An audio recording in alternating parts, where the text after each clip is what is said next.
Bonjour et bon réveil. Merci d'être avec nous ce matin en direct depuis Tel Aviv. Voici les titres de cette édition. De grandes figures du sport tricolore disparues, 8 Français dont la navigatrice Florence Artaud, la championne olympique de natation Camille Muffat et le boxeur Alexis Vastine ont trouvé la mort cette nuit dans une collision entre 2 hélicoptères en Argentine sur le tournage d'une émission de télé-réalité de TF1. Nous serons sur place dans un instant. Et puis les taux se resserrent autour de Barack Obama. Les sénateurs républicains adressent une lettre ouverte aux dirigeants iraniens. L'accord que signera le président américain n'engage que lui et sera caduc au moment où il quittera son poste, écrivent donc ces sénateurs. Enfin, la place des femmes sur la scène politique israélienne à une semaine du scrutin. Eh bien, on s'intéresse à l'État hébreu dans ce classement par rapport à d'autres pays occidentaux. Ce sera dans cette édition.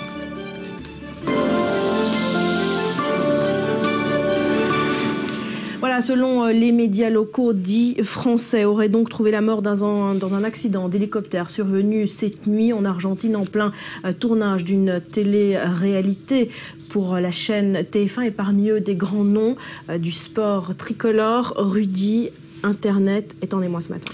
Oui, et il y était hier soir aussi, vers minuit, 1h du matin, des rumeurs sur Internet commençaient à circuler. Les internautes essayaient de savoir ce qui s'était passé et donc très vite le nom de Dropped, c'est le nom donc de cette émission, a circulé sur Internet et évidemment on a regardé très vite le casting avec tous les champions comme Sylvain Wiltord, Florence Artaud qui sont dans cette télé-réalité. Donc très vite les internautes ont cherché à savoir et puis donc ce matin au réveil c'est l'émoi. Voilà, donc ça c'est un tweet qui date d'hier soir, il y a 7 heures.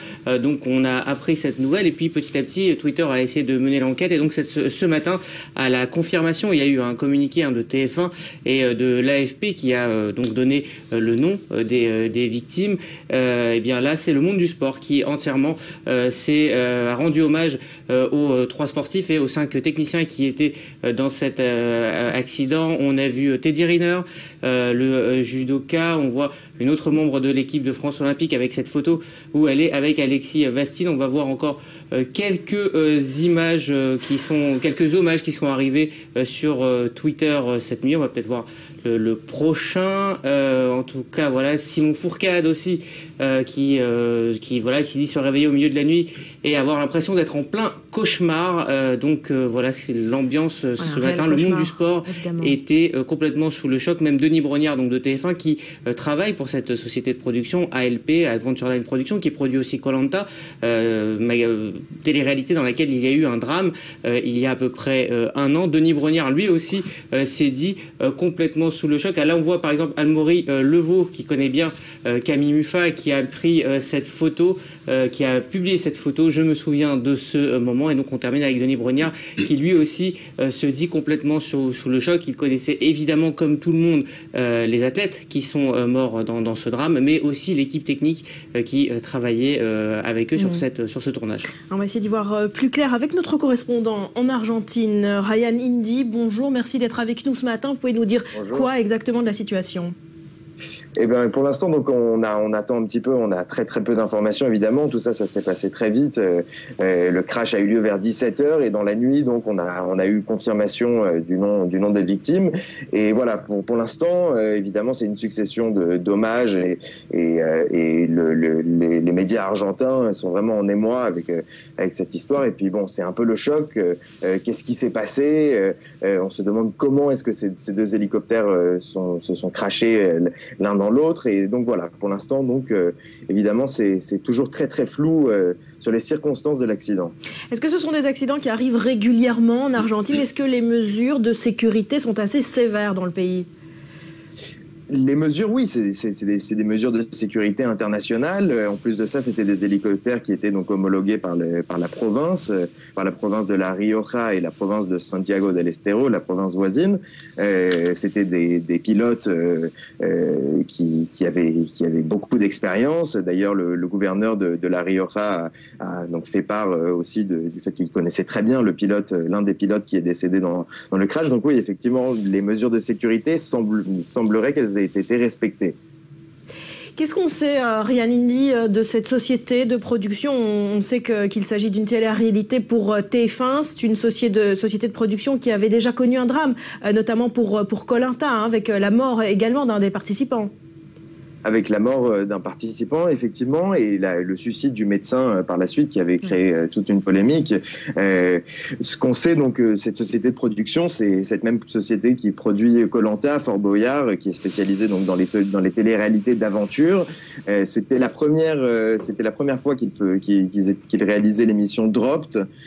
Donc l'émission Dropped, le principe, donc c'est une télé-réalité d'aventure où littéralement on drop, on laisse tomber des sportifs de haut niveau au milieu de la nature et ils doivent retrouver la civilisation. Et donc voilà, donc ce tournage avait lieu donc en Argentine. Il avait débuté en Patagonie, donc à la pointe sud du continent, et devait se terminer d'ici quelques semaines dans le nord de l'Argentine. Un mot peut-être de Philippe Candeloro. Il était sur place, il faisait partie de l'équipe de ces sportifs. Il n'était pas dans l'hélicoptère, mais sur le tarmac avec les yeux bandés. Exactement. En tout cas, c'est ce que son agent semble avoir dit. Il a dit qu'effectivement, il n'avait pas tout compris, puisque quand il lui a parlé, il était très ému et il avait du mal à trouver ses mots. Et voilà, donc ce qu'il lui a expliqué, c'est qu'il était lui-même sur le sol, les yeux bandés, et il a entendu cette explosion. Et donc voilà, il a découvert cette scène avec les hélicoptères en flammes sur le sol. Et donc on imagine effectivement le traumatisme que ça a dû être pour lui. Est-ce qu'on sait si les autorités, si les équipes de sauvetage sont toujours sur place à l'heure où l'on parle? Les équipes de sauvetage sont encore sur place. La police scientifique est arrivée il y a quelques heures déjà.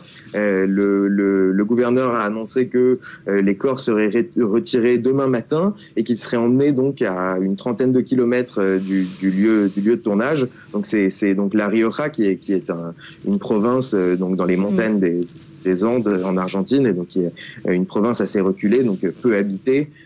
Donc voilà, donc effectivement, ils ont dépêché en tout cas des experts des autres régions voisines pour venir un petit peu enquêter sur ce drame. Ryan Indy, notre correspondant en Argentine, merci d'avoir été avec nous ce matin. Alors je vous rappelle effectivement les noms de ce drame qui figure sur cette liste de grands sportifs français disparus. La navigatrice Florence Artaud, la championne olympique de natation Camille Muffat et le boxeur Alexis Vastine. En tout, au moins 8 grands sportifs français disparus dans ce clash d'hélicoptères survenu donc cette nuit en Argentine en plein tournage pour une télé-réalité de TF1. On rappelle les faits en images. Le tournage télévisé tourne au drame. Vers 17h, 2 hélicoptères viennent de décoller d'un terrain de football à Villa Castelli quand ils entrent en collision. Peu de temps après, les 2 appareils gisent au sol en flammes. L'émission, prévue pour être diffusée l'été prochain en France, devait rassembler 8 sportifs lâchés en pleine nature. Présenté par le monsieur météo de TF1, Louis Baudin, Dropped voulait mettre sur un terrain difficile des gens hors normes par leur palmarès, qui ont des capacités d'adaptation pour une expédition en harmonie avec la nature. Parmi les victimes, Florence Artaud, 57 ans, Camille Muffat, 25 ans, et le boxeur Alexis Vastine, 28 ans. Florence Artaud était l'une des plus grandes navigatrices au monde. Surnommée la petite fiancée de l'Atlantique, elle a notamment remporté la Route du Rhum en 1990, la plus prestigieuse des courses transatlantiques en solitaire entre Saint-Malo et Pointe-à-Pitre. Camille Muffat, elle, a marqué l'histoire de la natation française. Elle avait été couronnée par l'or olympique en 2012.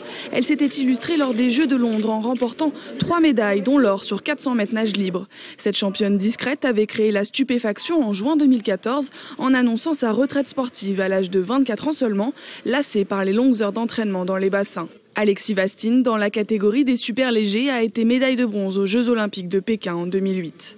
Les policiers et une juge étaient sur place lundi soir pour déterminer les causes de l'accident. Les 2 hélicoptères avaient été prêtés par les autorités locales pour la production de ce programme télévisé. La société de production ALP a indiqué que le drame était survenu au début du tournage de la 2e émission de Drop. Le tournage a été interrompu et toutes les équipes vont être rapatriées vers la France. Le groupe TF1 a fait part de son immense tristesse. La tragédie fait écho au terrible accident qui avait frappé le tournage d'un autre programme de la même société de production ALP. Il s'agissait de Koh-Lanta. C'était en mars 2013, lors de la toute première épreuve de la compétition. Gérard Babin décédé des suites d'un arrêt cardiaque. Cette mort s'était suivie du suicide du médecin de l'aventure Thierry Costa. Voilà pour ce terrible drame qui touche le sport bleu, blanc, rouge. On continue évidemment de suivre cette affaire dans cette édition et dans nos prochains journaux. Voilà, on parle d'autre chose également ce matin. Il s'agit de cette lettre ouverte signée par les sénateurs républicains américains, une lettre adressée aux dirigeants de la République islamique d'Iran pour dire à nouveau toute leur opposition à un accord sur le nucléaire iranien. Ce texte a été rendu public hier soir à Washington. Les parlementaires écrivent que quel que soit l'accord signé avec Téhéran, eh bien, il sera caduc au moment où Barack Obama quittera la Maison-Blanche. Regardez. L'énorme majorité des sénateurs républicains a mis en garde l'Iran.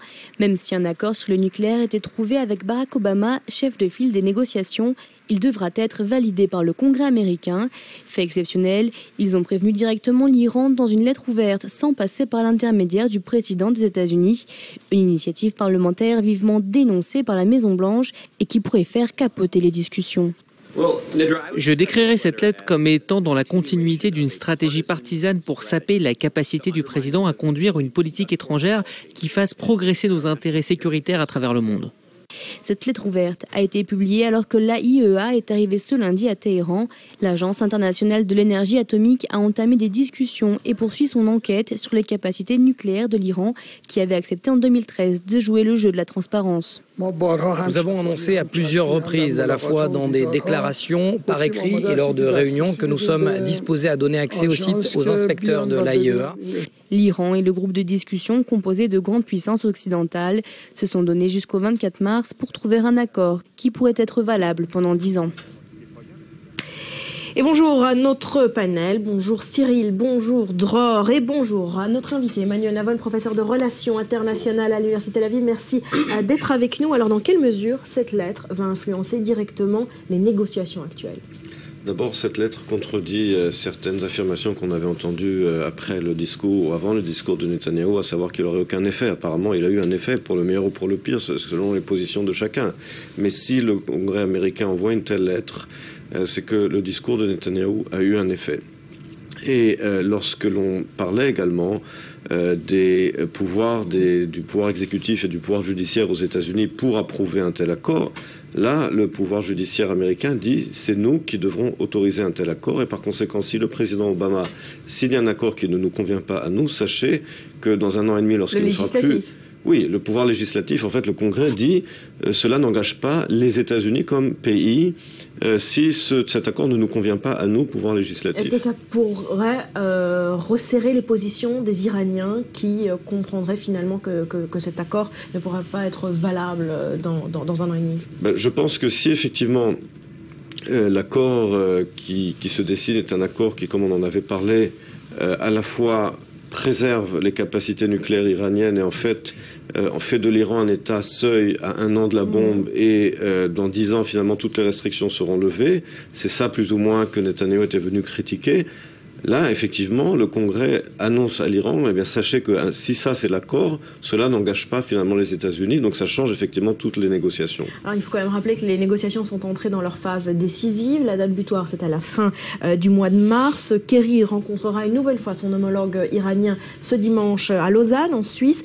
Mais les dernières déclarations ne sont pas franchement optimistes de ce qu'on entend des deux parties. Kerry a déclaré hier que finalement les Américains ne sont pas pressés de signer un mauvais accord, qu'il ne faut pas signer pour signer. C'est un coup de bluff, c'est une stratégie de négociation où les difficultés sont réelles? Là aussi, sur cette déclaration, c'est un développement du côté américain et je reviens encore une fois sur les accusations contre le discours de Netanyahou qui disait cela ne servira à rien. Netanyahou a très clairement dit dans son discours menacé de partir de la table de négociation. En parlant aux États-Unis, c'est vous la superpuissance. Oui.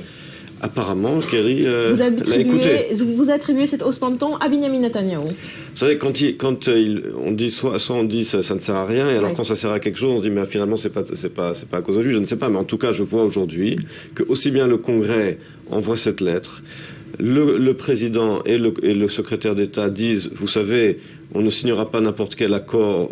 Si l'accord ne nous convient pas, eh bien, on ne signera rien. C'est bien ce que Netanyahou avait suggéré. Il y a peut-être un troisième élément également, c'est l'opinion publique américaine. On note ces différents sondages parus depuis quelques jours, depuis le discours effectivement de Benjamin Netanyahou pour Fox News. Un sondage paru avant-hier, 84% des Américains pensent qu'il s'agit d'un mauvais accord. Et selon le Washington Post, un sondage publié cette nuit, 71% des Américains pensent qu'un accord ne permettra pas de toute façon d'arrêter le programme nucléaire iranien. Cette pression de l'opinion public qui s'oppose effectivement à cet accord, ça pourrait jouer là aussi dans la décision finale que prendra Barack Obama? C'est possible que Barack Obama prenne en compte l'opinion publique, mais encore une fois, il n'est plus candidat puisqu'il n'a plus qu'1 an et 9 mois à la présidence. Il ne pourra pas se représenter. Donc, personnellement, je ne pense pas que... C'est la crédibilité du Parti démocrate également dont il s'agit? Je pense que Obama ne se préoccupe pas à ce stade de réélection puisqu'il ne va pas se représenter. Est-ce qu'il se préoccupe des chances du candidat démocrate en 2016? Je ne pense pas que cela le concerne trop non plus. Encore une fois, c'est pas impossible que ces sondages aient un effet, mais je pense qu'il y a là en tout cas un tournant pour le meilleur, aussi bien du côté du Congrès que du côté de l'administration, qui dit clairement aux Iraniens, nous ne signerons pas n'importe quel accord avec vous. Et puis dans ce contexte, à noter, Emmanuel, qu'une rumeur est en train de prendre de l'ampleur. Je me tourne vers vous, Cyril. Plusieurs médias indiquent depuis plusieurs jours que le guide suprême iranien a été hospitalisé, qu'il serait dans un état critique. Il a fait depuis une apparition publique pour calmer les esprits. On peut dire quoi de sa situation ce matin ?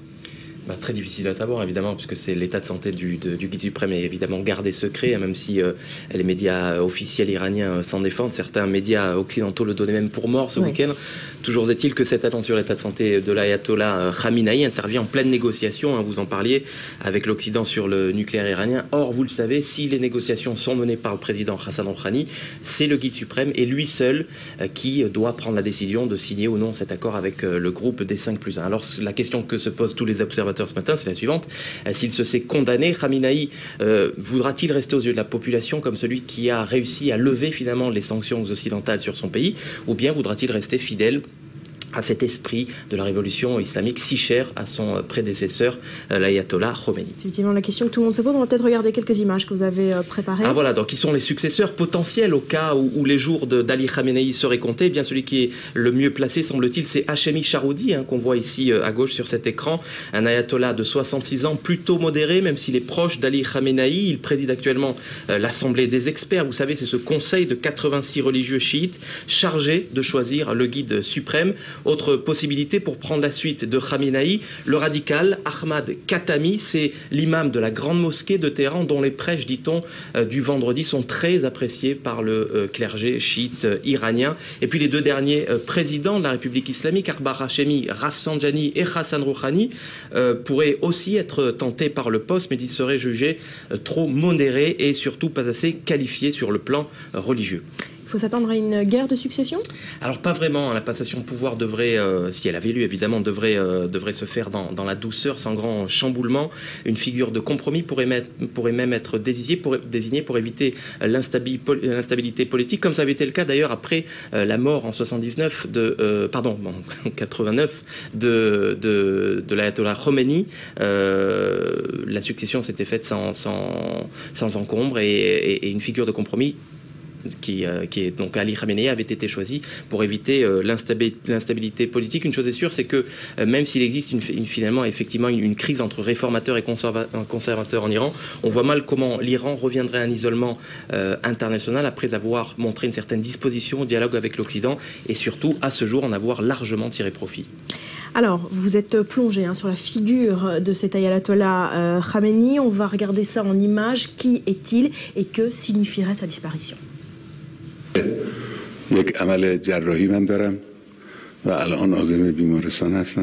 du tout. On va essayer de trouver le bon reportage dans quelques instants. Emmanuel Navol, quel impact sur le programme nucléaire iranien si Khamenei devait amener à disparaître votre premier? Alors là, c'est effectivement un développement très important puisqu'on arrive à la date butoir. et que, comme l'a dit Cyril, c'est Khamenei, le guide suprême, qui devra décider si oui ou non l'Iran accepte un tel accord. Or, s'il vient à disparaître, évidemment, cela change complètement les cartes. Ensuite, la question qui se pose est qui le remplacera. Est-ce qu'il sera remplacé plus par un modéré ou par un dur? Donc cela fait rentrer encore plus de manque de clarté dans les négociations avec l'Occident. Donc c'est pas seulement que les États-Unis, comme on vient de le dire, envoient un message de dire le Congrès et à la fois l'administration, mais également du côté iranien. Oui. On ne sait pas qui du côté iranien prendra la décision et qui remplacera Khamenei si évidemment il en venait à disparaître dans les prochains jours. Les choses bougent d'un côté comme de l'autre. On regarde à présent une image. Info ou intox. Selon le quotidien israélien Israël Hayom, le guide suprême iranien, l'ayatollah Ali Khamenei, aurait été transporté d'urgence vers un hôpital de Téhéran. Après avoir subi une opération, il serait, selon le journal, dans un état critique.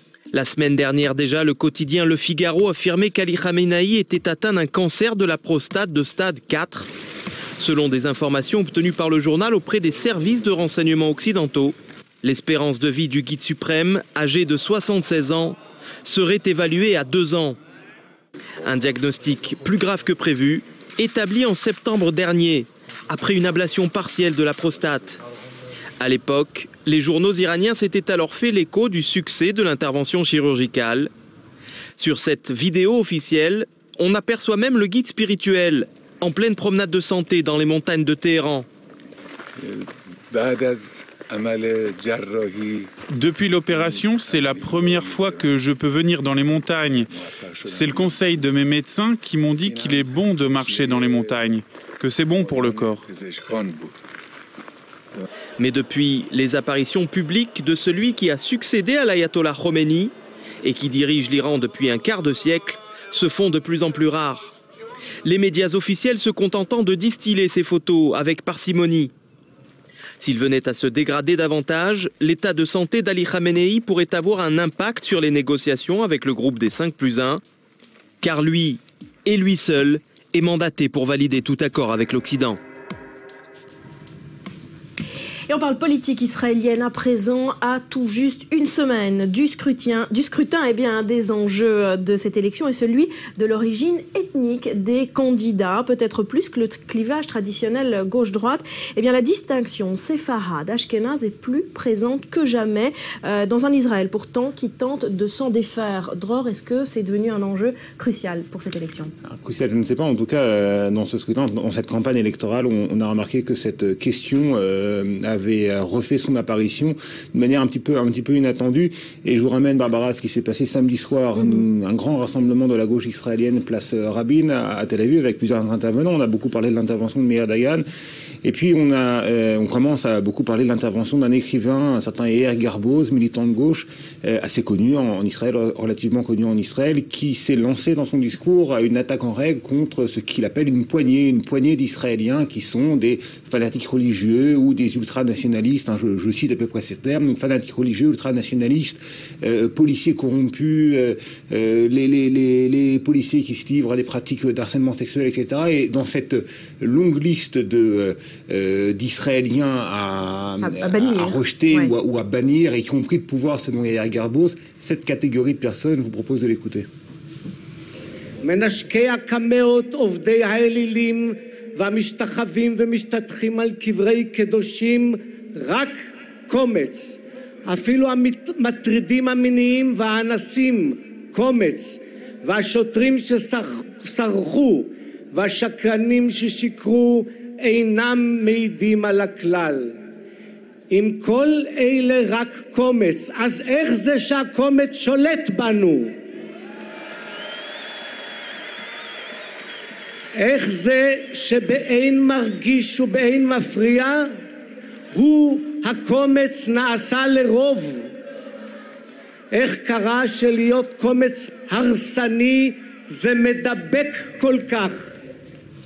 Voilà, donc on a bien compris, hein, dans tous les maux de la société israélienne, selon Yair Garboz en tout cas, les fanatiques religieux, les ultranationalistes, les policiers corrompus, etc., eh bien il y a ceux qui embrassent des mezuzot, qui embrassent des amulettes, qui se prosternent sur les tombes des grands saints du judaïsme, et pour une grande partie de la population israélienne d'origine orientale, originaires du monde arabo-musulman, eh bien, ils se sont sentis directement visés par cette attaque en règle et mis au même plan, dans la même catégorie que eh bien, les fanatiques de tout genre. Mais évidemment, ça a créé son scandale. Bien évidemment, hein, ce scandale n'a pas échappé à la droite israélienne qui en a profité pour accuser la gauche de racisme, en fait, hein, vis-à-vis de cette population israélienne originaire du monde arabo-musulman, et dont on sait qu'elle est en général beaucoup plus proche de la tradition, de la religion que ne le sont les Israéliens d'origine européenne. Donc ce clivage, on le voit entre Ashkenaz et Séfarades, est extrêmement présent, c'est un sujet extrêmement sensible, hein, on l'a vu encore avec ces déclarations. Est-ce que tous les partis politiques en jouent de cette carte? Non, en fait, quasiment aucun parti politique n'en joue ouvertement, à l'exception notable du Chass. Le Chass qui ne fait pas une campagne sur les questions religieuses, mais qui fait une campagne sur les questions de la pauvreté et aussi sur cette question du clivage entre orientaux et ashkénazes. Et d'ailleurs, on a pu voir émerger des pancartes du Chass avec une photo d'Yair Gerbos, justement, et un slogan: si vous êtes oriental, vous devez voter oriental. Donc là, bien évidemment, c'est très clair. Le Chass qui joue sur cette carte d'une manière tout à fait claire. Voilà, Aryeh Deri, le président du Chass, et avec un certain succès, parce que ça peut paraître tout à fait surprenant, mais plusieurs intellectuels d'origine orientale, tout à fait laïques, et souvent d'ailleurs engagés à gauche, voire à l'extrême gauche, ont pris fait et cause pour Chass, se sont engagés en faveur du Chass et font campagne pour le Chass. Ils ne sont pas très nombreux, hein, quelques dizaines de personnes tout au plus, mais symboliquement, c'est quand même quelque chose d'assez remarquable. Est-ce qu'on peut dire pour que ce scrutin 2015, eh bien, le vote séfarade ou ashkénaze existe encore comme un principe pertinent, le Chass qui appelle aux séfarades à voter séfarade et peut-être les partis ashkénazes à voter ashkénaze? Ça peut surprendre, mais dans l'Israël de 2015, il y a encore une corrélation assez nette entre l'origine, ou plutôt l'origine des parents de l'électeur ou des grands-parents de l'électeur et le comportement électoral, le choix du bulletin de vote. Lorsque vous êtes d'origine orientale, vous avez beaucoup plus de chances de voter statistiquement, bien évidemment, pour un parti de droite ou une formation religieuse, et inversement, lorsque vous êtes d'origine européenne, pour un parti de gauche ou centriste. Emmanuel Levon, en Israël, les médias appellent ce clivage le démon ethnique, un démon parce que la société israélienne ne veut pas l'assumer, ce clivage, parce que ça reste un sujet tabou? Non, je pense que c'est un sujet qui est devenu anachronique, mais qui est utilisé de façon cynique par certains partis qui essaient de ressasser des clivages qui ont existé dans le passé. Mais on est aujourd'hui en 2015, on n'est plus dans les années 50 ou dans les années 60. Et je pense que la campagne électorale de Aryeh Deri est extrêmement cynique à ce sujet, essayer de ressasser, de rappeler aux gens qu'ils sont certains, de demander à des électeurs de voter selon les origines de leurs parents ou de leurs grands-parents. Enfin, c'est complètement, à mon sens, aberrant. Et alors, c'est vrai qu'il y a eu ces déclarations, comme Dror en a parlé, qui exprime une grande condescendance, effectivement, du vieil establishment ashkénaze laïque. Mais, encore une fois, je pense que les tentatives d'Aryeh Deri sont tellement pathétiques que je ne vois pas aujourd'hui comment les gens voteront véritablement en fonction de l'appartenance, de l'origine de leurs parents, de leurs grands-parents. Merci beaucoup, Emmanuel. Vous restez avec nous. On continuera de parler politique israélienne à tout juste une semaine du scrutin. On poursuit notre série Les élections pour les nuls. L'honneur ce matin au parti religieux de Naftali Bennett, le Foyer Juif. Restez avec nous.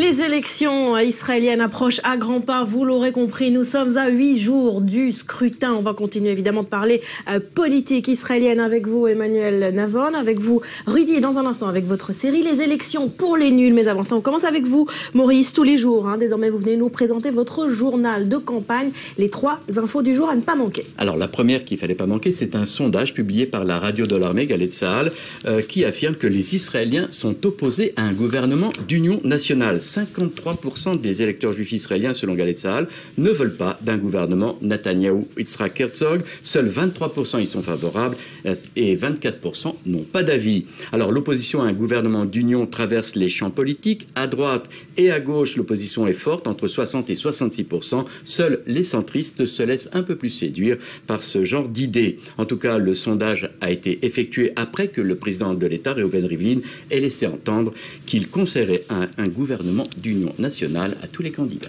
C'est un scénario envisageable. Est-ce la bonne solution pour Israël ou est-ce qu'on va arriver à une situation d'immobilisme finalement? C'est un scénario envisageable et c'est pas forcément une bonne solution. C'est-à-dire que d'après les sondages de Likoud et le Parti travailliste sont au coude à coude. Je pense que, comme l'a dit le président hier, il proposera un gouvernement d'union nationale parce que aussi bien Herzog aura beaucoup de mal à former une coalition et Netanyahou aussi aura une coalition qui sera très problématique. Et Herzog pourra d'une certaine manière presque les obliger à le faire puisqu'il pourra également les menacer entre guillemets de dire si vous ne faites pas un gouvernement d'union nationale, eh bien je proposerai à l'un d'entre vous de former la coalition sans dire à qui je donnerai la priorité. Donc ça fait la pression. Alors justement, tout va se jouer dans les recommandations que les différents partis vont donner au président Rivlin et du nouveau à ce sujet pour la liste arabe unifiée. Justement, c'est la liste arabe unifiée qui pourrait faire la différence. C'est ce que laisse entendre Hainin Zouabi de la liste arabe unifiée qui pourrait conseiller à son parti Balad de proposer la candidature d'Herzog pour la constitution du prochain gouvernement. Alors, si c'est le cas, ça serait une première dans l'histoire du pays. Jamais aucun parti arabe n'a soutenu un parti dit sioniste. Pour l'heure, la liste arabe unifiée proclame qu'elle fera tout pour faire tomber Netanyahou, mais qu'elle ne compte pas soutenir Herzog. En tout cas, si c'est le cas, cela donnerait effectivement un avantage décisif au parti du centre-gauche, l'Union sioniste menée par Yitzhak Herzog, dans la mesure où, selon les sondages, vous l'avez dit, les blocs de centre-droit et de centre-gauche sont à égalité. La réponse dans un peu plus d'une semaine. On finit par un sondage qui intéresse tout le monde, les hommes et les femmes politiques les plus séduisants. Oui, c'est un sondage qui a été commandé par l'Association israélienne de chirurgie plastique et esthétique. Et il voulait savoir quels étaient les politiciens les plus séduisants. Alors, voilà le classement pour les hommes. Sans surprise, Yair Lapid arrive largement en tête avec 39% des voix, suivi de loin par Moshe Kahlon, 8%, Yitzhak Herzog, 4%, et une surprise, Netanyahou n'a pas reçu une voix. Alors pour les femmes, la lutte est beaucoup plus serrée. On a de jolies femmes apparemment dans les partis politiques. Orly Lévy Abukhsis de Israël Beitenou, 20% de voix. Coiffe au poteau Ayelet Shaked de Beit Hayoudi avec 15%. Et enfin 8% pour Stav Shafir du Parti travailliste. À noter, et c'est très très important, que le sondage a été effectué sur des femmes israéliennes de 20 à 60 ans. On n'a pas demandé l'avis des hommes. Donc ce sont les femmes qui ont répondu. Voilà pour ce classement. Merci beaucoup. Maurice, on en aura appris des choses. Ça ne vous étonne pas, Yair Lapid en première place. Et sans chirurgie esthétique en plus.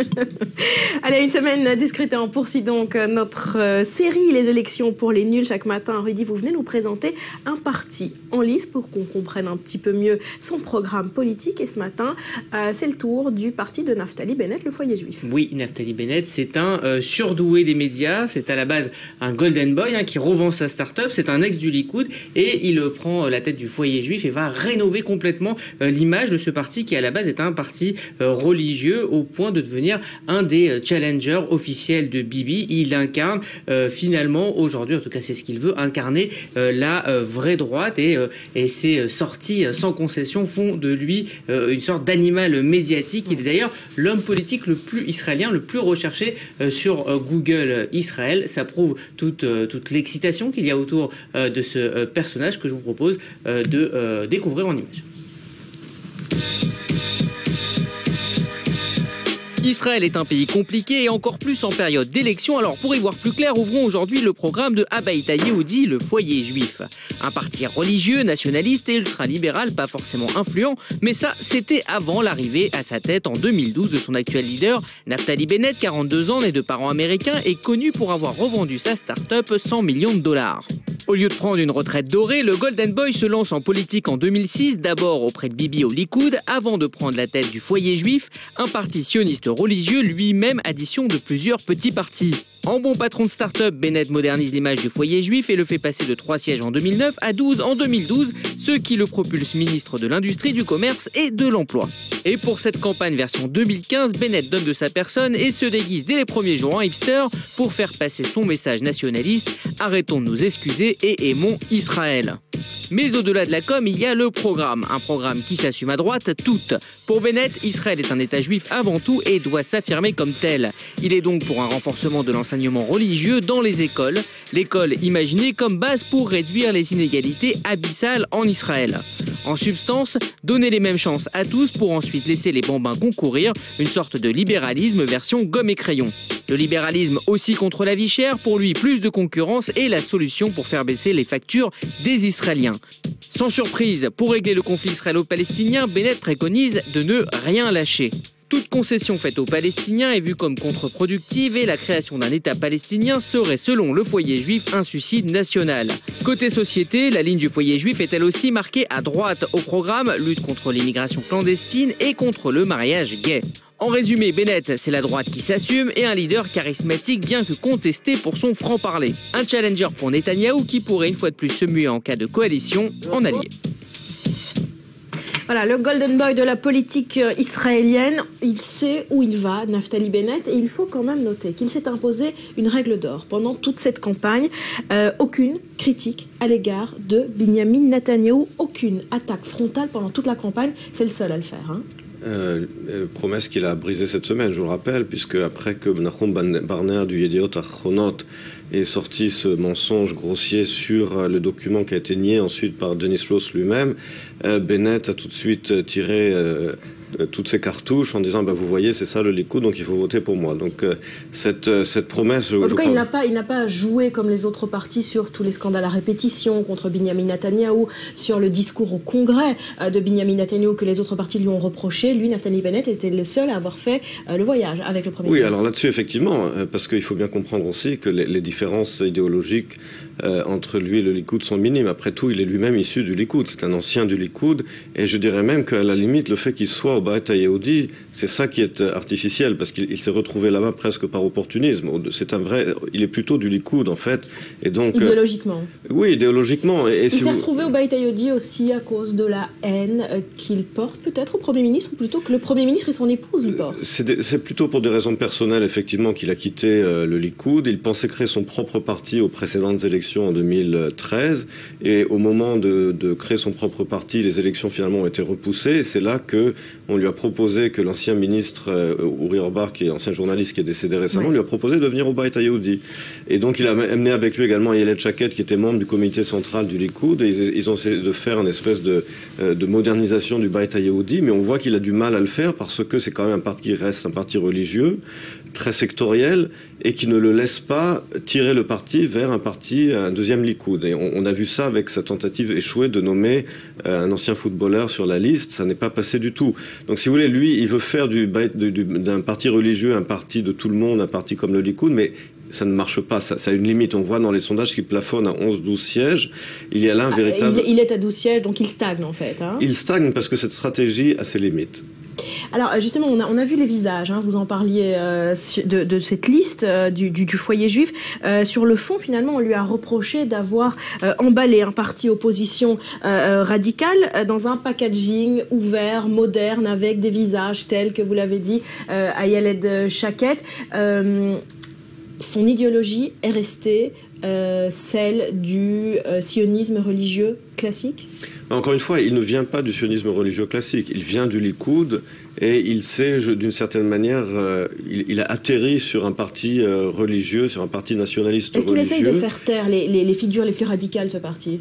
Il faut bien comprendre aussi que son parti est en fait une alliance de plusieurs partis. Alors il y a ce qu'on appelle l'ancien Mafdal, et il y a également le parti Tkouma de Uri Ariel. Et donc ces 12 sièges représentent en fait deux partis.